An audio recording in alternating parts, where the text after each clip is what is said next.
নমস্কাৰ, মই অৰ্পণ কলিতা। পোনপ্ৰথমেই সকলোকে স্বাগতম জনাইছোঁ। আচলতে অ' মোৰ আপোনাৰ দেশ হৈছে আমাৰ জাতীয় সংগীত। ইমানখিনিলৈকে আমি সকলোৱে জানো।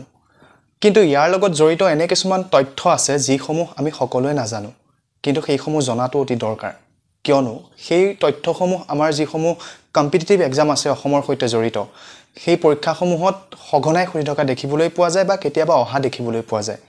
সেইসমূহৰ বিষয়ে জানো আহক। অসমৰ এই জাতীয় সংগীতটি ইংৰাজীত কোৱা হয় অ' মাই বিলাভ লেণ্ড।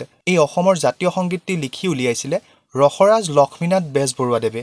অসমৰ এই জাতীয় সংগীতটোক কম্প'জ কৰিছিলে অৰ্থাৎ সুৰেৰে সজাইছিলে কমলা প্ৰসাদ আগৰৱালাদেৱে। অসমৰ এই জাতীয় সংগীতটি ফাৰ্ষ্ট পাব্লিকেশ্যন কৰা হৈছিলে 1909 চনত।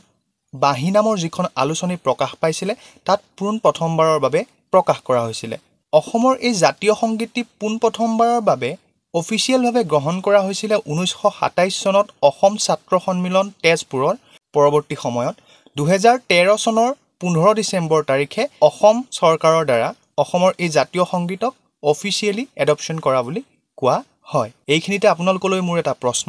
সদৌ অসম ভিত্তিত অসম দিৱস কাৰ সোঁৱৰণত আৰু কেতিয়া অনুষ্ঠিত কৰা হয় আপোনালোকে কমেণ্ট ছেকশ্যনত জনাবলৈ নাপাহৰিব। ধন্যবাদ।